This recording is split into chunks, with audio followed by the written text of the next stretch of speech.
Welcome to the Love Pod, where inspiration, vision, and real connection come alive. Wherever you are, you belong here. All right, welcome back to the Love Pod, everyone. This is the space where we explore connection, community, and the stories that shape us all. And today we're so blessed to be joined by someone who brings a fresh and powerful voice into the world of education. Her journey began with a love of Black history and then grew through her experiences with peers in high school and college and evolved into a passion for early childhood education and the belief that greatness starts early and starts at home. She's only 21 years young and already advocating for young children and speaking up for what's possible and already holding a vision for how we can better support our next generations. Amira Waller, welcome to the Love Pod. We're so happy to have you with us today. Hi, I'm glad to be here. So for listeners, who are just meeting you for the first time, maybe you can share a little bit about who you are and what brings you here today. Well, I am 21. I am still currently in college, majoring in business administration and management. And in that, I will be doing early childhood education, which creating an enrichment center to enrich passions that children already have. So, like your music, um, mathematics, writing, all the things, therapy, and it's specifically for low income children. So maybe in the heart of Atlanta. So helping the people that actually need it. So a lot of different cities have a lack of, but just specifically in the heart of Atlanta usually gets overlooked because Atlanta is full of many wonderful things. So, just helping people that are often overlooked, especially the children, because if you don't have the children, then what is the future? Absolutely. I couldn't agree more with that. They are our future leaders. And what I think is so cool is the fact that Amira, you are so young. You are only 21, and it's like you are full on knowing what you want and how you want to serve and what you want to pursue as a passion and purpose in your life. And I think that's absolutely incredible because people can go a whole lifetime and not really be filled by their purposes, right? Like I know when I was your age and I was in university, I was also studying business management and marketing. And I like my heart wasn't in it. Like I kind of was just trying to like do something to do something, but I like deep down wasn't passionate about it. I was still seeking. And so the fact that you already know what you're passionate about is amazing. My heart goes out to you because it's also such an important topic. And what you just said is like, without the children, what future is there? And so Right. I'm just curious to know if you always knew that this is something that you wanted to pursue since a little girl, or like what started you to get into this? Well, it actually started in medicine at first. I've always been like a very compassionate, empathetic helper. So it was always going to be in a helping field. So it did start as pediatrics. So when I got to the age of picking a university and picking a major, I within the high school and the middle school ages, I noticed that science is not for me. I do not like science. I don't want to learn none of it. So that automatically was like, why would I be into medicine when that's like the main subject that is around medicine? So I'm like, okay, what's my second passion? So the second passion, of course, when I started in the working field at 16, I very, very quickly was like, you know, I'm not going to do this all my life. I'm not going to do this all my life. It's definitely more to the story. So then it was business. I my mom is a business owner as well and has owned successful businesses in her past. So I started making bracelets, have a little section on her table when she was selling her cards and stuff. So I, watched her being advertising, engaging and stuff, and just basically owning what she did for herself. So that also was like, okay, I have a background in that as well.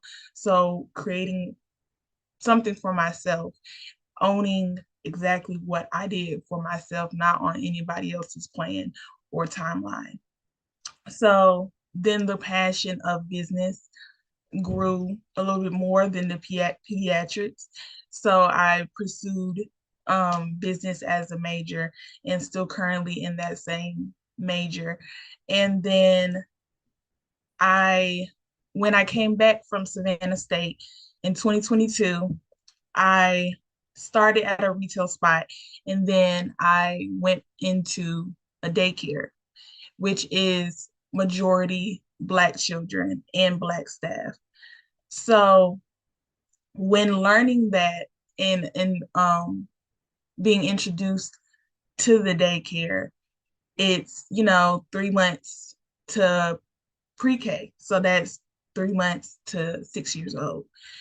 So a lot of people often in education only say, elementary, middle school, college, high school, and don't really believe that early childhood education is a real, part of education, but it truly, truly is. Being there for now 3 years is just like, wow, it really, truly does start young. Often when we have, your 1 year olds, even your such month year olds, you're like, oh, they don't understand. They don't hear the screaming, they don't hear the yelling, they don't hear the the cussing, they don't hear all the things that you're doing around them and the feelings that you have around them, but they are so competent and they're so smart and they definitely acknowledge everything around them. So actually starting where it starts. You often wait too late because when they get the 10-year-olds, the 11, the 13, the 8, the 18, it's kind of too late. It's kind of too late. You kind of have to start that foundation way younger than you usually would think. So noticing that, it was just like, it's only right to start where it starts instead of trying to, wiggle your way in a lot later. So I hope that answers your question. No, yeah, for sure. It's really interesting how you had that experience. And I think like our educators, the best educators are the parents that we grew up with because they first and foremost are our primary teachers, right? And so for you to have that firsthand example of your mother, like, supporting herself with her own business and showing you by example, I think that's so cool how from a young age, like you got the opportunity to sell bracelets on her table. Like that to me is such an important skill as well to have is to be able to sell. And, it's even more fun when you're selling something you're creating. So that's really cool. And then how that led you into business and then also into, the early childhood education.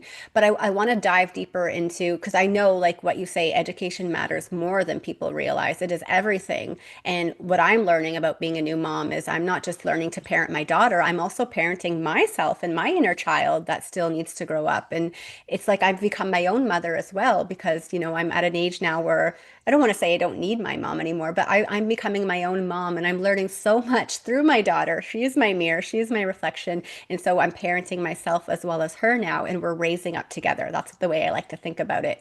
Now, you say it's too late, like in terms of when they're older and teens and having that foundation. Do you want to dive a little bit more into what you mean by that? Like what kind of proper, foundation do you think is necessary for young ones to have?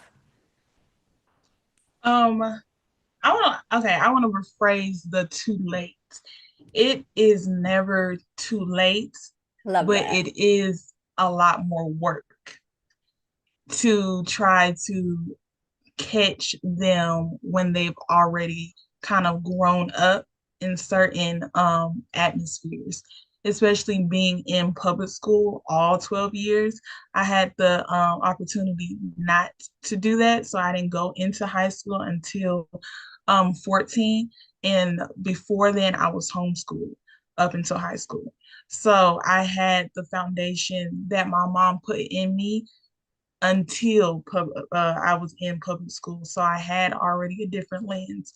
But the foundation that they need as a younger child is a lot of back and forth talk, a lot of physical engagement, of not just because the new age now, tablets, phones, TV, that's it. That's it. It's And scary.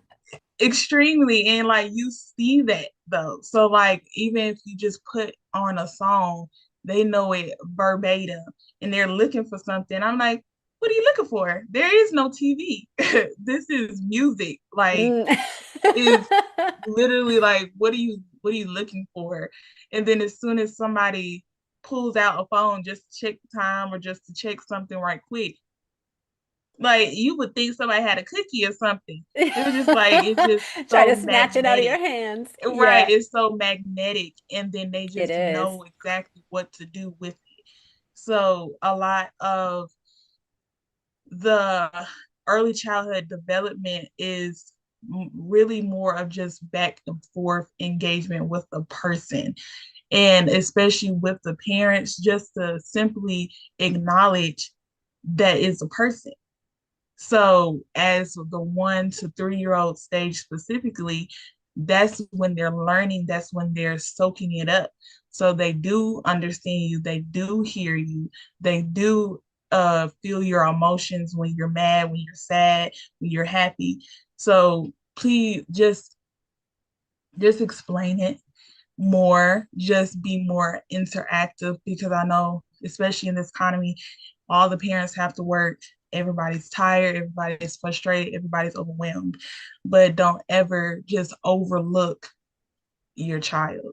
Mm. So you can Well do like said. puzzles, you can do books, just simply a book because that's engaging in learning and that's engaging emotionally because they like you're paying attention to me, you're doing something with me instead of just like, hey, go sit down, watch TV. Yeah, yeah. That's all the interaction that you get. So when they come to daycare, we see all of that, Oh, of yeah. how they interact with their parent, how they interact with the sibling or the guardian of whoever is over the child. So just a lot of back and forth exchange, a lot of explaining because they do understand. Go back to some of the old school stuff like Schoolhouse Rock, Leapfrog and stuff. So like the newer stuff, like the Coco Melon and the Bluey and stuff, I don't know much about it. I just haven't heard great things Mm. about Coco Melon, and then like Rachel, Miss Rachel, and all the Gracie's Corner. Gabby's They're dollhouse. they're good, but I think it could be broken up. Yeah. And then some of the stuff they have no words. There are no So I Mr. believe Rogers. Coco, yeah, like Coco Man, I don't even think he talks. So like, why are we watching something that don't talk? Like, I don't think that's very productive in no shape or form. It's Even by though design, Leapfrog, though. right? So I don't know. Even though Leapfrog are frogs, but at least they're taught. They talk, and they're very educational. So Mhm. you definitely look at what they're watching, and Mhm. then just kind of decipher from there. Is a way better to have people talking to them instead of animals talking to them because now they thinking animals talk when they can't decipher this is fiction, this is not like real life. So nobody wants to, walk up to a dog thinking they finna talk back to you because on the TV, the dog was so cute and cuddly. But in real life, that's not what it is. So definitely decipher what they watch and they look at and just be creative. Just be Mm. creative. Like they um they deserve the best chance as possible. Mm. Just like, a lot of parents think, well, I didn't. Well, I don't really care what you didn't feel like you didn't have, but you know better, you do better. So give them the most decent chance that they can to be a well-rounded adult when they grow up, because when they get older, they're definitely going to be looking at you first. Oh, Mhm. why you ain't, why you ain't, why you ain't. So just at least starting as early as possible with reading a book every day, with going through an alphabet puzzle, Mm, going through some colors, some shapes. Like make it fun. We can yeah. build a tower. We build, we don't destroy. Just having positive conversations. So, yeah. I love all that. There is so much there, and everything that you're sharing is stuff that I do every day with my daughter. And it's truly what you said, like be creative with it, because some parents might think, well, I don't have money to, buy all these educational toys and things. And it's like, really, you don't need to buy anything. You need to dig into your heart and think about the things that lit you up as a kid, because a lot of us grew up too in times where there wasn't screens, there wasn't phones, there wasn't tablets, and we tapped into our imaginations every single day, and that was enough. And I just want to touch on one point too. They do deserve the best chance, and sometimes when you don't know what to do or you don't know what to give your children, the best thing that you can be is present with them, and that's the best present there is, really, because Absolutely. they love that. Like they just want to be with you. Sometimes they don't even care for all these fancy things and behind the screens and all that stuff. Like they'd rather just spend time with you and play with you, and maybe for the parents to tap into their inner childs and like get on their knees and do some role play or something and use your imagination. Like that would light them up like crazy. And children are truly sponges, like you say, Amira, and they follow by example. They like we can speak to them, yes, and they understand and everything, but they also will do what we do. So it's really important. This is what I was saying earlier about me learning to parent myself, because I need to be more conscious as a mom with everything I'm doing, because she's looking at me and she's looking up to me. And so if I'm not saying I am, but if I'm on my phone scrolling all day, she's going to think that's normal. Not only that, she's going to want to do that too and be like mom, but also number three, she might even think that my phone is more important than her. And this is not the type of messages we want to portray to our little ones. So it's really like I feel like my consciousness is just like stepping up, and it takes effort because I need to look at the patterns, right? Like how am I being as a parent? And with the screen stuff, it's like I get it. Because as a new mom, sometimes you just want a break, and it's crazy. Like when that screen is on and there's all these flashing images and moving sounds and stuff, like they're like you say, it's like a magnet. They are just hooked Mhm. in and they calm right down.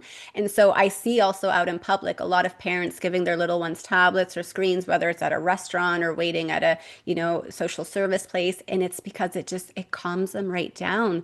But the thing is, I read in a study once that like under the age of 3, you should not even expose your children to screens, because the effects that it can have down the road are just they're quite negative, and they can lead Right. to like behavioral issues, tantrums, all these things. And the few times that I've exposed my daughter to screens, well, maybe more than a few times, I'm already noticing the effects, and she's only 22 months, and she's not watching it every day, but like the little times that she's been exposed to it, I can already see that, sometimes if I'm checking something on my phone, she'll be like, Mama, pictures, pictures. She like to look at pictures of herself, or even with like, I don't even know where she heard it, but right now she's like, she keeps wanting us to sing to her a baby shark. Do, do, do, do, do, do, baby shark. And my partner and I, we dislike that song so much because it's like the most annoying thing in the world.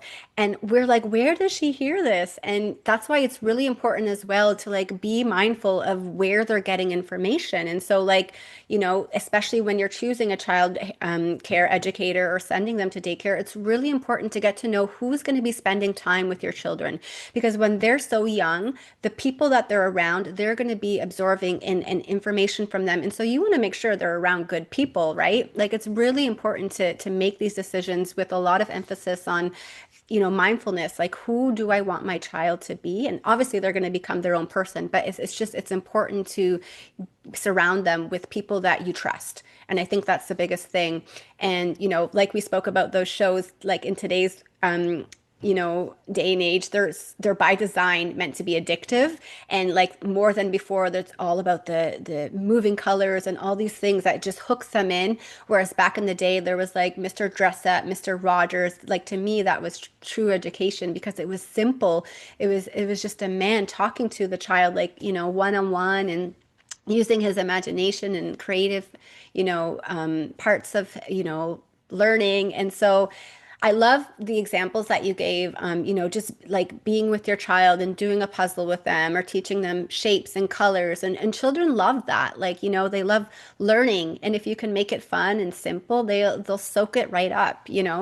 Um, yeah, you gave really good examples too of the books, and like it gets really exciting when they get to the point where you're looking at a picture book and they start pointing to things, and you could be like, "Where's the cat?" or "Where's the dog?" and then they try to find it, and it's fun for them. Like learning is fun, and like you say, there's parents who are working all day long, and you know, like sometimes they come home from work and they're tired, but at the same time, if we can just be a little bit strong and like just have, even if it's an hour of present time with our children before they get ready for bed, like that will make such a difference, because it's easy. It's easy to come home from work, be tired. You need to do the supper and just pop the TV on and let your children do their thing while you can just have peace and quiet. But maybe like there's a different way we can approach education. Maybe we can invite them into the kitchen and ask them to help to make dinner.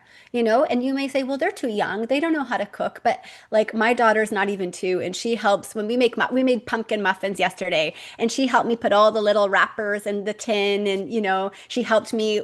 Like she can't handle the ingredients directly, but when I'm getting them all prepared, I'll take them out of the pantry and I'll be like, okay, go put the baking powder on the counter or the table, or go put the flour on and she can actually lift like the bag of sugar and stuff.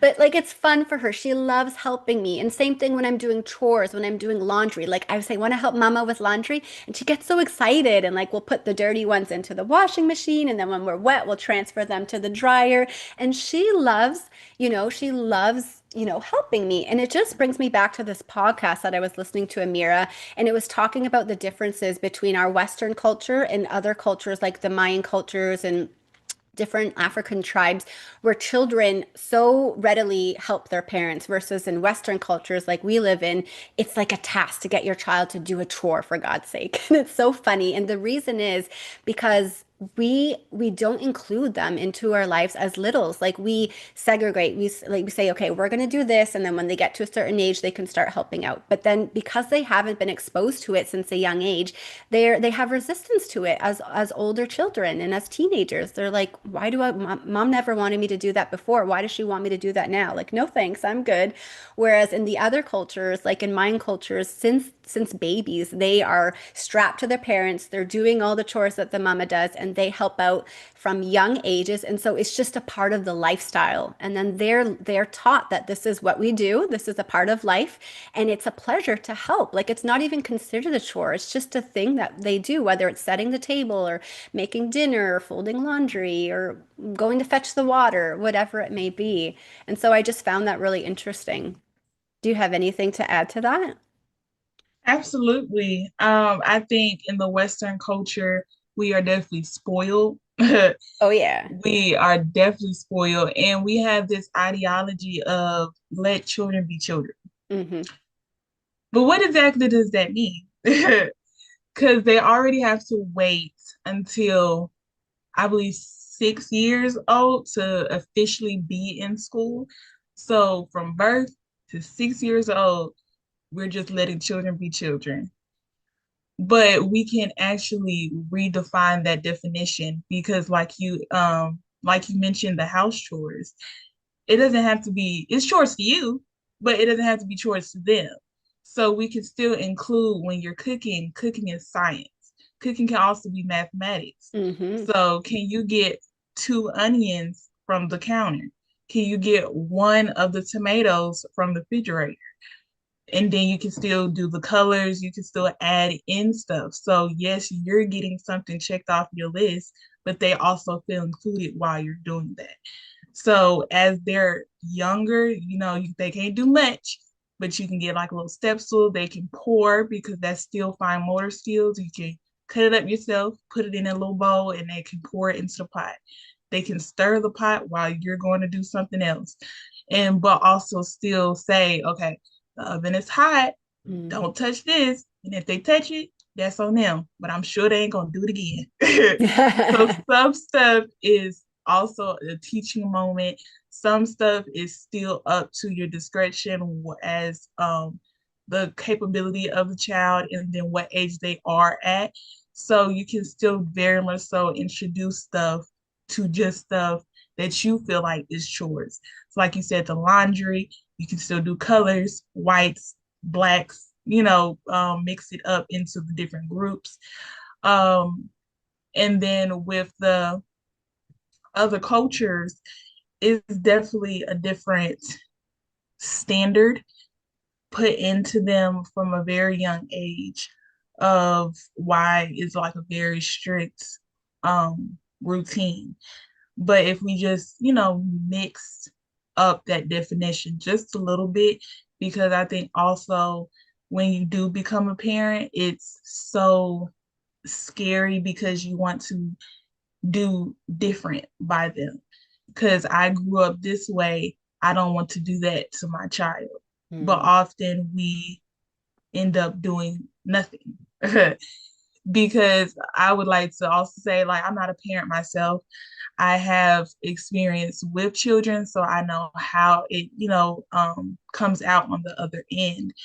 But parents at the end of the day are doing, the best that they can, but it's always great to just be more intentional and learn every day Mm. with what you can just do and like multitask a little bit, add different things on so you can be kind of killing two birds with one stone type thing. But you definitely can mix the chores up, make it fun. Maybe do music, learning music on while you wipe the table or the Mm. windows or something like that. Just kind of mix it up a little bit more, but definitely don't exclude the child at all. Yeah, I love that. And even though you're not a parent, you have a lot of experience and knowledge, so that's really cool. And that what you said that touched my heart mostly was, every parent is doing the best that they can, and this is absolutely true. And we can look at our parents and say, well, they kind of screwed this part up for me and like I don't want to make the same mistake, but it's like even our parents, there's nothing to blame in terms of their parenting style because they were also doing the best that they could at the time with the tools that they had. So the way I like to see it is with every generation we're gaining more knowledge and information. So every generation is becoming better off. And like you said, it's so important to be intentional with it. And yeah, it's a life change. Like it's an initiation and it's a huge adjustment being a new parent because you could be going like a couple decades of your life. Maybe some are at 30, their mid 30s, even later, and you're on your own. And then all of a sudden, these little children come into your world and everything changes. Everything. And like my daughter's not even 2 yet, and I'm still adjusting. I was looking at my partner the other day as she was sleeping in my arms, and I'm like, can you believe we still have a daughter? I still can't believe it. And my partner made a joke because his last name is Parent and French, it's Parent. And he's like, well, I've been a parent my whole life. And I was like, no, but honestly, like she's not even 2 yet. And it's crazy to me to still think that we have a daughter now. Like it's life changing. And I think what most parents struggle with at the beginning is like you're trying to do things that you used to do in the past, like before pre-child, and you're trying to follow your same routines or whatever it is. But then you realize like it's not the same because now things are changing. So you got to learn to live with this little being in your life, this little human or little humans. And so you're finding new ways. And to me that's exciting. Like I remember one thing I really had to let go of is before I had Luciana, I was just constantly trying to keep things tidy in the kitchen. Like as soon as I was done eating or with a meal, I tried to do the dishes. And as soon as the laundry was ready, I'd try to have it folded. Like that's just the way it was. And then when I had a daughter, I'm like, I can't keep up with all this stuff. And you know what? I realized it was okay. Like it was okay if the kitchen was left messy a little bit after dinner, or maybe the dishes didn't get done till the next morning. It was okay. So I was letting go of this controlling part of myself that needed to have everything in order. And my partner was even telling me like this triangle that he heard of the other day of like clean house, happy kids, and sanity. Like you can't have it all. And so I would choose happiness, and I am choosing happiness, but I'm also realizing like when my daughter's helping me, things may get done a little bit slower than they normally would, but that's okay. I'd rather than things being done quick, I'd rather them take a little bit longer. Maybe things are a little bit messier than they would be with just me alone, but at least she's being included. And to me, that's the most important thing. She's helping and I'm not trying to like control her how to do it. She's voluntarily wanting to help mama and it may be a little slower, it may be a little bit messier, and that's okay. And I just want to also dive into, you spoke about how you were homeschooled up until 14, and then high school, you went into public school. And so that's really cool how you have both perspectives and experiences. You know, a lot of people, they think about homeschool, and a lot of people are actually pulling their children right now out of public schools because there's just so much controversy there and so much happening. And so I'd love to hear from your lens, Amira. Like, can you talk about maybe the differences, and you know, the experiences that you had both homeschooling and in public school? Um, Homeschooling. Well, it's definitely, well, at least my experience was different than I think the the idea of homeschooling. Because my mom definitely tried to make it fun. Because I know now the journey that she had of like, yeah, I definitely didn't know what I was doing. It didn't seem like it. So it definitely seemed like she had a handle on it. But we had homeschool co-ops. We had what not games, sports. We were in sports, so we weren't just at the house because we still had to learn how to interact with groups of children and children in general and how everybody else is raised and how it goes. So we took, English classes at the local church.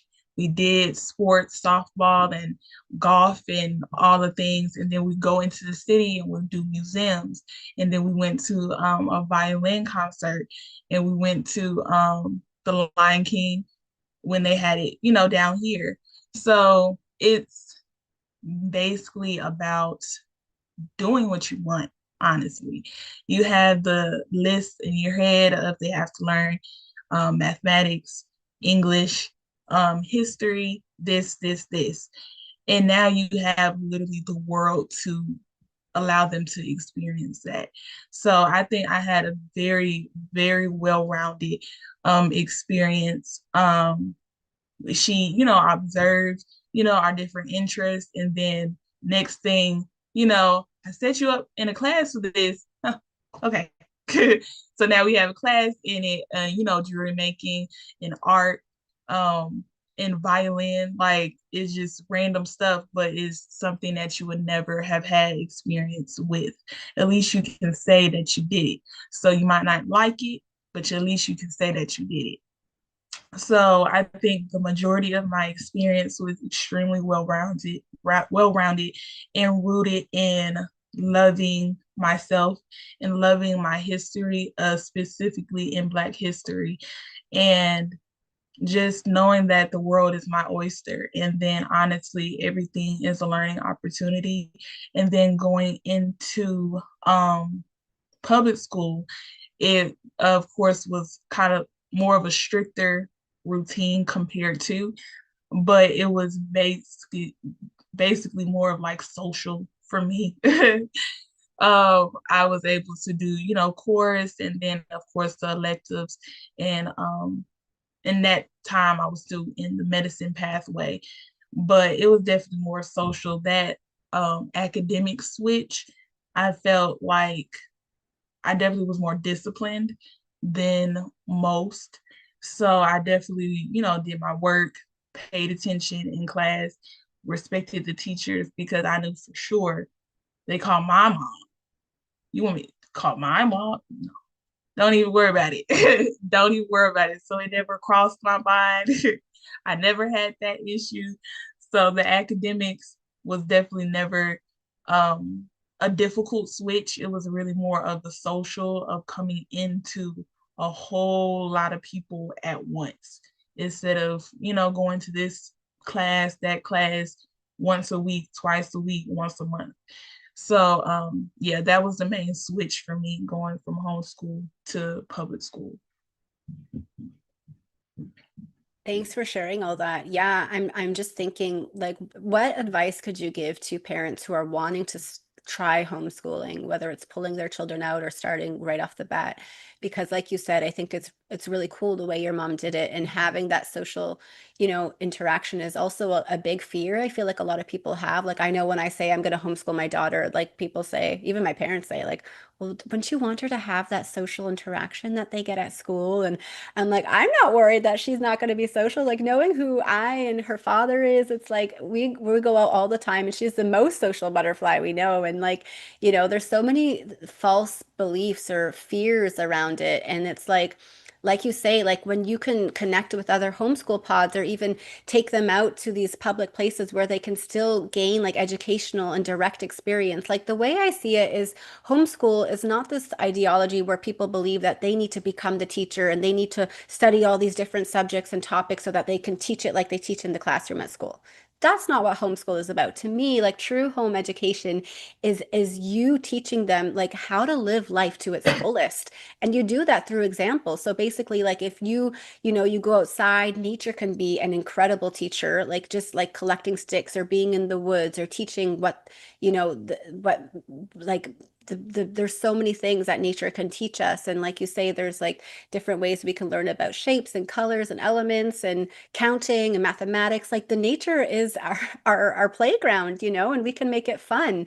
I used to work at a Waldorf Montessori school out in BC, Canada, and they would spend so much time outdoors. Like it was a huge part of the curriculum, just being outside. And sometimes they would even, I remember like it was around this time, 2, 3 years ago, around winter, they'd still dress up and they would go outside. And sometimes they just had to find a little quiet spot in the woods and learn to just be with themselves. And it was like kind of an early form of learning to like just meditate, but as a child, like just being with yourself and looking around, looking at the trees or the sky and what thoughts are coming into your mind. But really, like home education to me is just like you living your life and not trying to segregate the classroom or educating your child and then your life. It's like it's really combining the two and showing your children how to live, doing skills that we don't really learn in school, like learning to cook or learning to be even a parent. We don't learn in school. I didn't learn about nutrition in school. I'm just thinking of things that I would have loved to learn, like taking care of my body and like, natural ways to deal with anxiety, like things like this that children are getting now more than times before.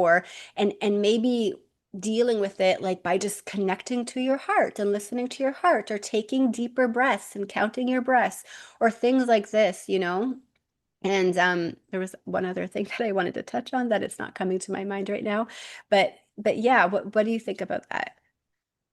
I think homeschooling, you really have to come to it brave because when you have this life and you just want to do the best that you can and just do right by that person, you just have to come really, really brave, really brave, because what they don't get, they will eventually learn. But start with just simple things because especially when they're younger, it has to be extremely hands-on. It can't be too book-led. So, but when they get, past at least that, I would say 8 and up, it could be a little bit more book-led, but you have to come extremely, extremely brave and just teach, just teach and find every little thing that you go through your day with as a teaching moment. So even going to the bank and getting money out or putting money in is a teaching moment.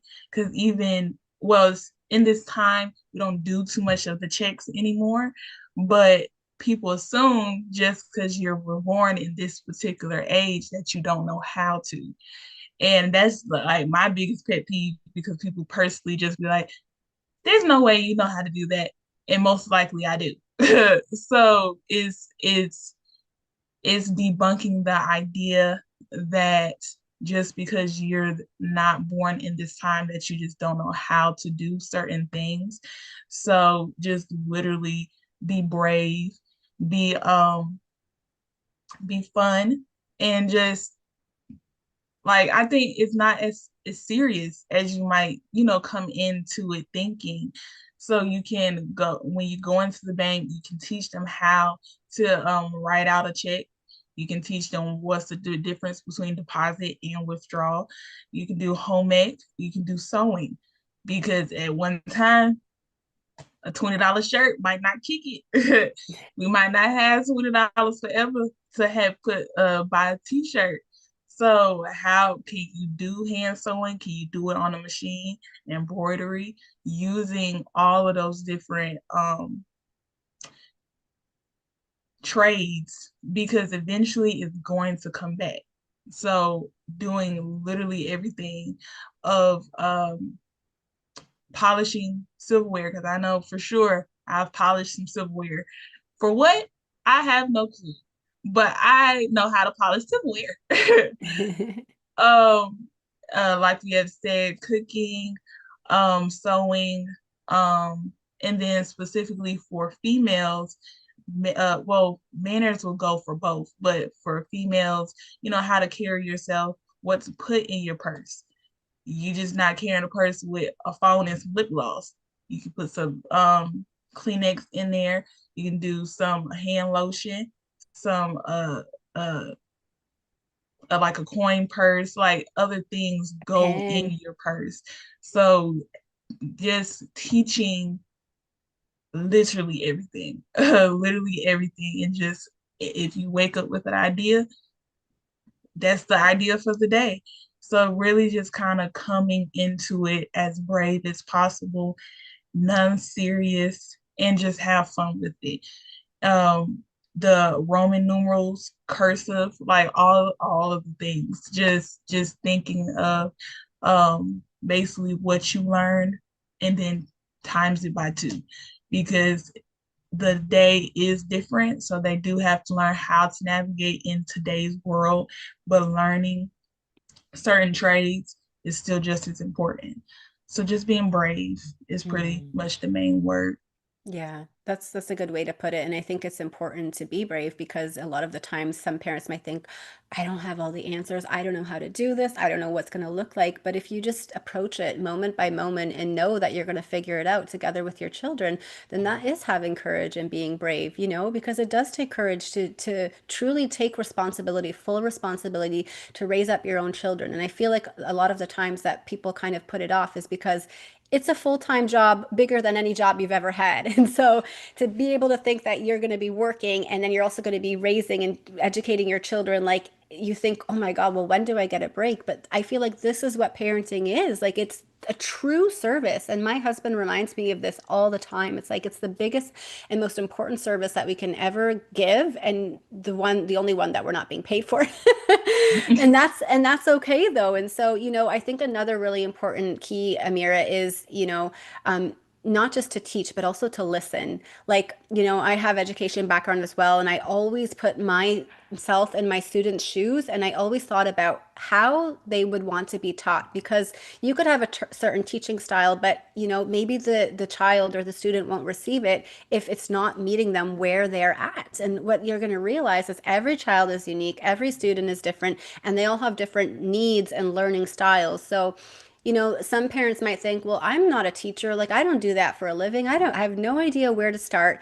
And I think it's really important, to first be intentional that you want this, because that's the first step is, having the intention that you want to try and you want to, give it a shot, and then you can learn. So what I love about teaching is you're also a student and you're learning. And if you get out of your head and more into your heart, you realize that we're actually all natural teachers, I believe.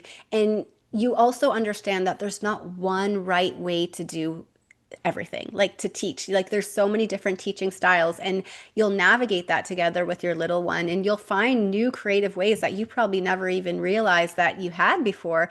And like you said, you make it fun. And like, another like idea that came to me when you were thinking about the different ideas of like what to put in your purse or different ways that you can teach your children, like even having like a lemonade stand. Like you don't need to go out and buy all these things. Like you said, really before 8 years old, it's so hands-on. And studies actually show that at such young ages, they're meant to be one-on-one interacting with somebody because that's the best way that they're learning at that age. But there's different things that you can do to help teach them skills of life, like having a lemonade stand. Not only are they making the lemonade, but then they're maybe creating the little booth and the sign, they're writing, they're coloring, and then they're counting money when it comes in. These are things of life too that I feel so important. And the difference about like homeschool and like in the school system, like for example, I studied entrepreneurship and all those things, but I feel like when I graduated from university, I didn't really know how to be an entrepreneur. And the reason is because I was learning from a classroom teacher. Like I wasn't learning from an actual entrepreneur it's himself who actually has been in it and been in the grind and learned from that type of perspective. And so when we can teach them and you know what, we can even be honest with our children and say, hey, we don't have all the answers, but we're open to exploring with you and we can look into things deeper together and figure things out together. Like they'll really appreciate that about us because we don't need to put on this face and say, hey, I know everything and I'm going to teach you everything I know. It's not about that. You know, it's about sharing, you know, things that you're passionate about, sharing things that you think may help uplift their lives and learn skills that they need to know to thrive in their lives, but also realizing that you don't have the answer to every question that they may ask, and that's okay. You know, you can explore those deeper together. And you know, I really want to ask you too, because you spoke about you know, how, you know, we're told in our lives like you can be anything you want. And you know, especially since we're little kids, like we have these dreams and we say, hey, what do you want to be when you grow up? And then you said that like no one really teaches the how. So if you could redesign early education system, what would you add or change to give kids, to show kids the how?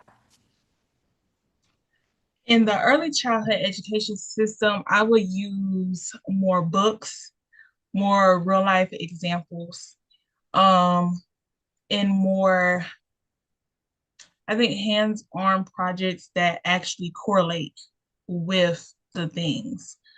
A lot of the times in like daycares and in schools in general, is so many children in one room. So when you're dealing with behaviors, when you're dealing with just simply the energy, and then when your energy isn't right, then the day is going to be very long and grueling.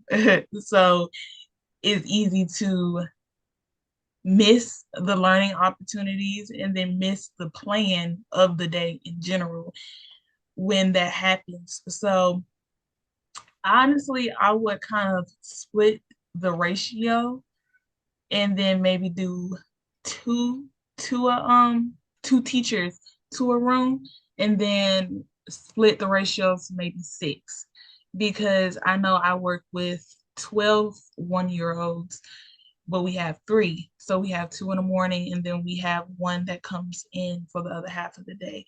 But when you have behaviors and energy and then you haven't eaten since 7:30 in the morning, you low-key gotta pee, they on this table, somebody screaming, you've been changing all day. It's like, don't nobody care about no lesson plan at this moment.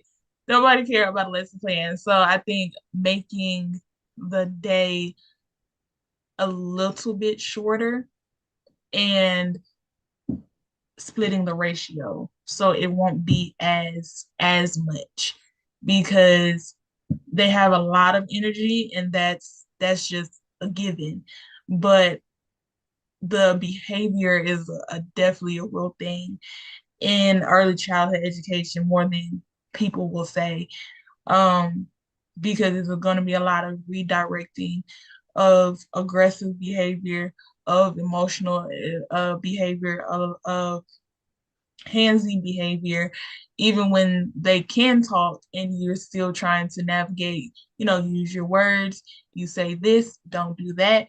And it's a lot of teaching moments of those small things that the day is over about time you can get to a lesson plan. So I think that's the main thing, especially in public school. They have, way too many children and they a lot more self-sufficient, but then the behaviors are a lot more bigger. So yeah, that's what I think. What do you find is the best practice, like based on your experience, to deal with like defiant behavior that maybe parents or educators can consider? I think first the conversation will be with the parent. Is there something that the parent and the teacher can work on together? Because they can do something at school, but they don't do it at home. They can do stuff at home that they don't do at school. So, is there some way that we can combine and just level out the behavior in general? a lot of it that I've personally seen is the lack of engaging with the child. So they're just looking for attention, which then leads to they're difficult, but they're not difficult. They just want attention. Hmm. So if that doesn't work, then you will go with your admin to see if they have any resources or ideas to go with. And then if that doesn't work, you'll just have to kind of go on your Pinterest, go on your social medias to see if any other teachers have had this issue and if they have any other um, ideas for a lesson plan or activities to plan. And you really just have to really, really keep trying. That's why education is just such a tedious profession, and you have to really, really have a desire to do it, because who if who else gonna do it? Who else gonna do it? And they don't deserve to just be their back turned on anybody. Absolutely. And that's why I think it's important what you touched upon too, is like when you have more in a classroom, it can be a little bit more challenged to like, navigate those issues, those behavioral issues in the classroom. So when there's more focus on the children, like they flourish more. And that's the truth. It's like they need that presence and that attention because, a lot of the times when they act out too, it's just because they want it and they're not getting it, right? So from my own experience as well, I've learned that like sometimes just taking a break from the classroom setting, if you can, if you allow, if your staff allows it, maybe just taking them for a walk or taking them outside for a breath of fresh air, just shifting the environment, and even changing the focus too of like the attitude, like directly with the children. Like I've had issues where in the classroom, like these two boys were arguing together and they got kind of like violent and aggressive, and I had to like step them out for a minute. We went into another classroom, and when they're at an age where they can talk and understand, I think really just having a direct conversation too with them is really important. And in that situation, we actually shifted the focus, and because they were like angry and they were in this mindset of like just like wanting to attack one another, and I shifted it in the sense I asked them, hey, like what's one thing you like about so and so, and then reciprocated it, and what's one thing you like about them, and when they started saying like, oh, like, well, this thing's cool about him and I really like this thing about you, it's like they realized that they were like best buds, and then they like made up. But it's again helping them shift that focus and that awareness, because sometimes when they're just in a negative mindset and they're acting out a certain way, it's because something up there is triggering that. And so if we can help to consciously intentionally shift that, then they realize like, there's actually, better ways that we can behave. And it's not, to me, it's not about like obeying and conditioning, because more further discipline isn't going to do it. And this is one thing that I don't love about the school system, is it's very like disciplinary, and like, you have to raise your hand to go to the bathroom and always sit in a chair and not get up unless you're asked to. And to me, that's crazy, because there's so many children right now who they can't just sit for long periods of time. Like they need to, maybe move around more. And there's nothing wrong with that. And so really meeting the child where they're at and learning about their learning styles is super beneficial. And I've also been learning too, like doing my own dive in research about love languages. So we all have a different love language. It could be touch or play or sensory or whatever it may be. But a lot of the times, parents and educators will teach based on their love language. Like if you're more of a creative and visual person, then you'll add more of that to your lesson plan for your students. But what we don't realize is like they also have their own love language and they learn best based on it. So if we can get into their world and understand more about the way they learn, that's going to like skyrocket, because it's so important that it's just going to click for them. So if they're more extroverted and playful, like they'll learn based on that. If they're a little bit more introverted and maybe like want to see things on paper and written down and visually, then they'll learn better like that. So it's really about learning and being open, to their learning styles. And yeah, did you want to add anything to that before I have another question? I totally agree. I totally agree. I think in cutting the ratios, it makes that a little bit easier, because I do think there's actually teachers in the field currently that genuinely love teaching and genuinely want to make an impact. But when you're met with a lot at one time, it's hard to decipher and it's hard to still give 100% when like you still have 800 things still coming at you at the same time. So, especially in public schools, it's one, two such and such kids. And with the early childhood, it's usually two to three, 212 or 22 children. So you have a little bit more help. But in public school, that's just not a thing. But I did lose my thought process. So you can continue. That's okay. Maybe they'll come back. So, yeah, I just wanted to finish off saying, like, you're so young. You're only 21 years young, and you're already having this impact on children in such deep ways. I want to ask you, where do you see yourself going from here? And, like, what are you dreaming into for your life? um, at one, I would like to definitely finish school.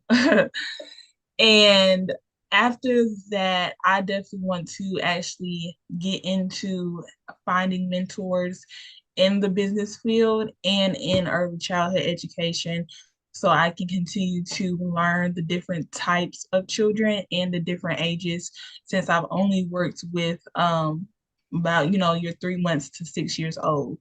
So that, and then also kind of dabble in the retail space and kind of looking at the need and where is best placed and for an enrichment center because the recreational centers is usually more of just somewhere for them to go, nothing too much for them to do, but just somewhere for them to go. And a lot of that has died out. So kind of coming back to let's focus back on the children Hmm. because eventually generations are going to die out and then what's left what's left, so making sure that we are leaving an impacting influence on each individual child so they have somewhere to go and to express that because as we have talked about that school is very strict and it's a very strict routine. So if you love to do art, music,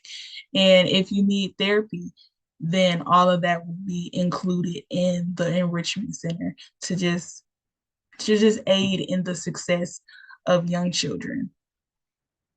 I love that. That's really beautiful. And so I guess this ties into a vision that you have too for our world because we love ending our podcast shows with the question of what is your higher vision for, our world. Let's say there's, children and educators thriving together in this system and these enrichment centers that you vision. What does that look like to you? Like how would that impact our humanity? I think it would impact it as is not a lot of the social media comments of y'all need to start parenting y'all children more, y'all need to come get y'all children, such fighting. Is a lot of issues now, and especially in the last 5 years, it's been a lot of them going missing. It's like a lot of issues around young children in general. So just specifically somewhere for them to go because sometimes school is the only place and the only safe space for them to go because you don't know the home life.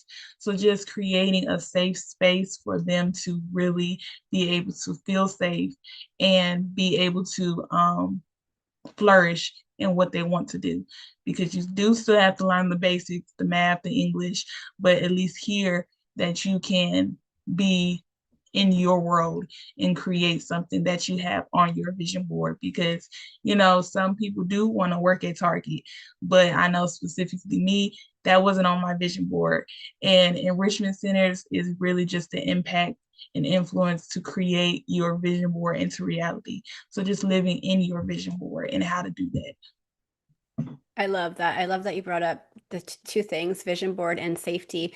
I feel like are people still creating vision boards because we should be? And I don't know if they're teaching that in school, but it's so funny because, the question I asked you earlier about the dreams that children have growing up and how do they achieve them? Because I feel like honestly, they're beaten out of so many of us. Like, people will ask us, "Well, what do you want to be when you grow up?" And a child will answer this, and they'll be like, "No, but seriously, like what do you want to be?"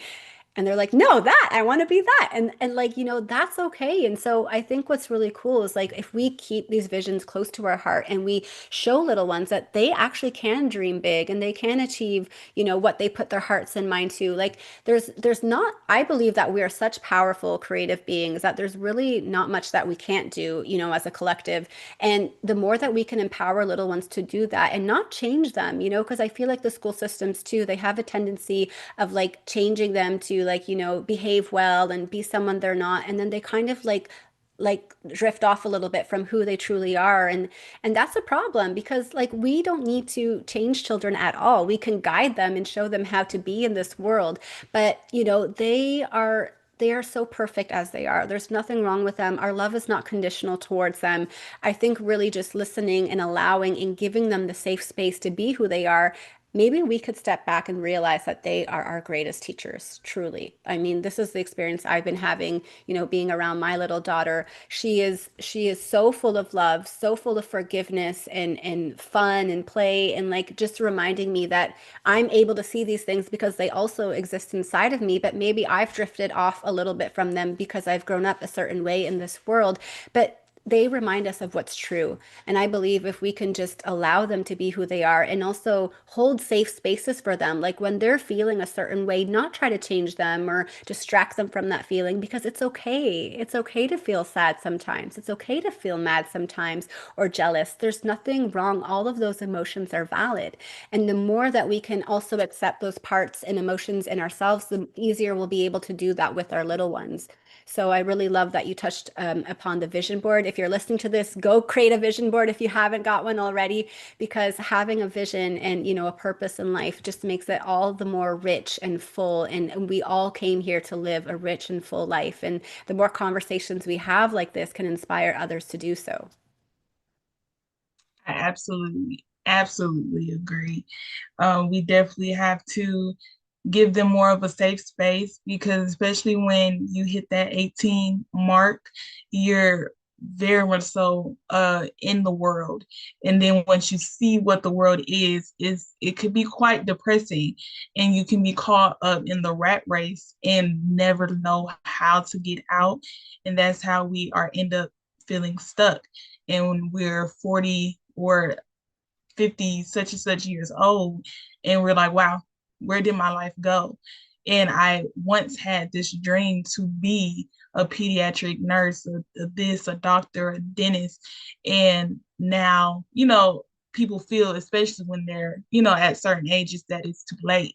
But if we can at least give them another alternative of the world is your oyster. It's not just this washed up, phrase that people keep saying that you can really hold the world in your hands. And there is options for everybody. There is no limitations there. Like you can literally reach out and grab it. But in the process, it's going to be long and it's going to be grueling at sometimes. But once you get off to that, 9 to 5 or that strict school schedule, then at least you still have the motivation of the enrichment center to come back to like, okay, after school, I'm going to go to this enrichment center and we can still work on something of trying to actually get to that. So we can have the firefighters come. Do I supposed to go to school for firefighter? Like, well, how does that even happen? Like for doctors, you got to go to a lot of school. Like you got to realize how you're gonna pay for that. So like not just looking at the end result, also knowing how to get there. Like I was saying, of okay, it's 8 years of school. Do you realize how long 8 years of school is? Okay, now let's look at the numbers because we can take out loans, but let's deep dive in how loans work. So like really, really breaking it down and really saying you can be more than what I've accomplished because that's exactly how generations are supposed to flourish. We're Yes. never supposed to repeat history because then, what are we doing? Hmm. So we flourish generations because that's the point of you do better than your mom, you do better than your dad, so we can actually move in a stepping stone as a community, as a world, as a race, all things. So yes, the Richard Center is definitely near and dear to my heart Love that. because going into the process myself, I could definitely see how is a breakdown in communication and how easy it is to just give up. But there's no way to give up because you have um God willing the whole life to live to experience new food, new places, new countries, new things. Mm. And there's never idea of, I know when I was younger, we used to look at different, neighborhoods and stuff of, oh, that's a nice house, that's a nice car, just to see the ideas and the options that you do have. But you also do have to be realistic to see what you do have and what you can get. So yeah, there's really, truly, truly the sky is the limit. Yeah, totally. And you only can fail if you ever give up or if you ever stop trying. So don't stop trying. Absolutely. And I love how you really hold on to that vision. And a lot of and I love how you spoke about how every generation is meant to flourish because we're not meant to repeat history. And a lot of parents would be like, well, how can I, inspire or, encourage my children to follow their dreams when I never followed mine? And it's like we don't need to think about it that way because we can just support them in the sense that if they have a dream, encourage them, like tell them, oh, that's great, that's wonderful that you want to do that. And then you can help them, focus it on every day because we do get what we focus on a consistent basis. And then, like you said, sometimes we also, well, not sometimes, most of the time, we also need to have a practical strategy to get there, right? So, what are the tools I need, or what is the path or the goals that I'm going to set in order to achieve this vision, right? Because it's not like we're just going to sit there passively and like expect it to pop in our arms. It doesn't work that right, Right. right? We also need to take action and be proactive and take steps towards it. So, I think the biggest help that we can do is just encourage what our children want to go after and support them. Obviously, if it's something that's not, unrealistic or I don't want to say unrealistic, but something that's that's in alignment. Obviously, not something that's crazy. Like obviously, Right. you know A what I little too mean? far to the left. Yeah, yeah, exactly. So, but it's really beautiful, and the vision you have is so similar to ours. Amira, my partner and I have visions to, have these community centers around the world where people can come and be and learn and just have a safe space to be creative. And we have so many different ideas, and like also thermal spas where people can take care of their bodies and hot and cold therapies, but also like learning libraries and workshops for creative expression. Like I love dancing. My partner's an incredible artist. We're both into nutrition. And we also, have spiritual ideas of where people can learn to be and remember who they are and why they came here. Like a big part of it is inspiring purpose and vision for people's lives because a life without vision or purpose to me is kind of like not fulfilling, I would say. It's like we all are meant to have a fulfilling life and like you say, people can arrive at 40 and 50 and be like, where has my life gone? But it's never too late to start. So I want to leave it at that. Amira, you gave us so many beautiful tidbits and wisdom today. Thank you so much for, sharing your heart for children and your honesty about what you've seen so far in your early experience and your beautiful vision for, the Enrichment Center and early education. It's such a gift, and especially coming from someone who's already so young and understands the importance of planting these seeds. It's such a pleasure to have you here. And before we do close, I want to ask, where can people find you if they wish to connect with you? They can find me on YouTube. My podcast is Child Care Unlocked on YouTube. And then I do have a TikTok page for my short content, and that is also Child Care Unlocked. And that is honestly it. Okay, wonderful. Is there anything else you'd like to share before we close today? No, I think that's the last thing is really just that no matter how official stuff gets shut down or stripped away, that education will truly never die. Mm, love that. Thank you so much to Thank Amira. you. Thank you for everyone who is listening or who will listen to this. And may this conversation inspire you all to see the genius, the possibility, and the greatness that is growing within every child, including your own. Yeah, we'll see you on the next episode. I'm just going to invite our daughter to wish us all a farewell. Thanks for watching. You say ciao ciao. Bye. I love you so much.